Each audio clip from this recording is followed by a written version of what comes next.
বিয়ের পর স্পেশাল দিনগুলো আরো অনেক স্পেশাল মনে হয় যখন আপনার পার্টনার এই দিনগুলোর কথা সবার আগে মনে করিয়ে দেয়। আমার হাসব্যান্ডও ১৩ তারিখ সকাল সকাল আমাকে ফোন দিয়ে বলে ফেললো সে নাকি আমার মেয়ের জন্য কিছু প্ল্যান করে রেখেছে। সে আমার আর আমার মেয়ের জন্য একটা পার্সেল পাঠালো।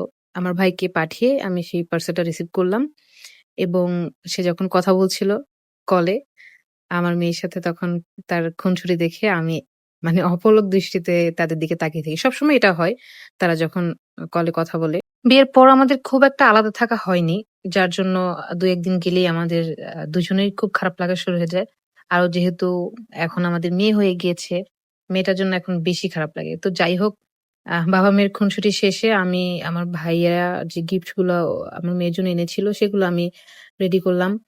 ইভেন আমি চেষ্টা করলাম আমার মেয়ের জন্য একটা ড্রেস মেক করব। কিন্তু যেহেতু অনেকদিন পর, তারপর তাড়াহুড়ার মধ্যে আমি ভুল করে ফেলেছি, সেটা মেক করা হয়নি। তো যাই হোক আমার ভাই পার্সেলটা রিসিভ করে চলে এসেছে। তো এটা অ্যাকচুয়ালি আমার একটা ফ্রেন্ডের পেজ থেকে অর্ডার করা হয়েছে। তো যাই হোক এই হচ্ছে আমার আম্মুর ২ প্রিন্স। একজন তো স্কুল থেকে এসেছে, আরেকজন পার্সেল নিয়ে আসলো।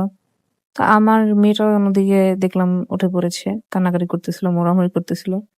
এতক্ষণ হয়ে গেল আমি তো এতক্ষণ একবারও বললাম না যে আসলে কিসের প্রোগ্রাম বা কিসের জন্য এত আয়োজন করতেছি। আমার মেয়ের আসলে ১ মাসে পড়ছিল ঐদিন ১৩ তারিখে। ১৩ই এপ্রিল হইছিল পয়লা বৈশাখের ১ দিন আগে। আমার ভিডিও করার এত এক্সপেরিয়েন্স নাই।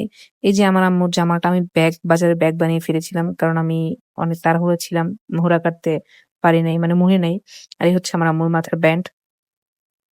যাই হোক আপনারা হাসাহাসি করবেন না আমার ভয়েস শুনে। তো এই হচ্ছে আমাদের অনাকাঙ্ক্ষিত সেই কেকটা, মানে যেটা পার্সেলে ছিল। আর এই হচ্ছে তার বাবার ইমোশন দিয়ে লেখা কিছু কথা আমাদের সে মিস করতেছিল। ব্লা, ব্লা, ব্লা। কেকটা অনেক টেস্টি ছিল, মানে মারাত্মক লেভেলের ছিল কেকের টেস্ট।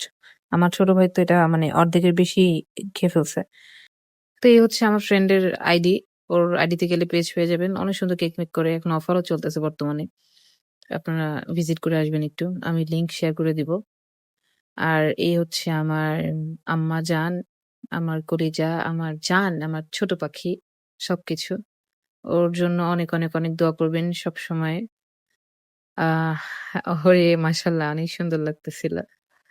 আর আমি আসলে ভিডিও মেক করতে পারি না, ভয়েসও দিতে পারি না। ভয়েস আর্টিস্ট ছিলাম অনেক আগে।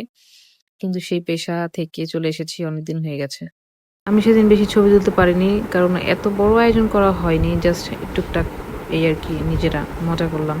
তো যাই হোক আমাদের জন্য দোয়া করবেন। সবাই ভালো থাকবেন। সুস্থতা কামনা করছি সবার। আল্লাহ হাফেজ।